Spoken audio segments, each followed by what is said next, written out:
набег обрел меча и пожар. С дружиной своей в цареградской броне князь по полю едет на верном коне.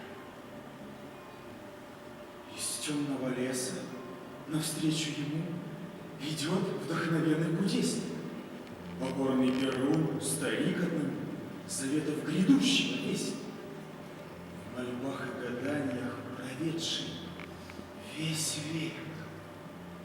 И к мудрому старцу подъехал Олег. Скажи мне, кудесник, любимец богов, что сбудется в жизни со мной? И скоро ль на радость соседей врагов могильной засыплюсь землей? Открой мне всю правду, не бойся меня. Награду возьмешь ты любого коня. Волхвы не боятся могучих владык, а княжеский дар им не нужен. Правдив и свободен их вещий язык, и с волей небесной дружен. Грядущие годы таятся во мгле, но вижу твой жребий на светлом челе.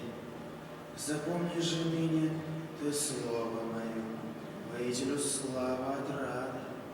Поведай прославленное имя твое, твой щит на вратах Цареграда, и волны, и суша покорны тебе. Завидует недруг столь дивной судьбе. И синего моря обманчивый вал в часы роковой непогоды, и пращи стрела, и луковый кинжал щадят победителя года. Грядущие годы таятся во мгле, но вижу твой жребий на светлом челе.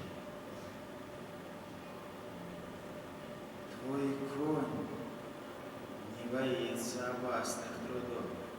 Он, чуя господскую волю, то смирный стоит под стрелами врагов, то мчится по бранному полю, и холод, и сеча ему ничего. Но примешь ты смерть от коня.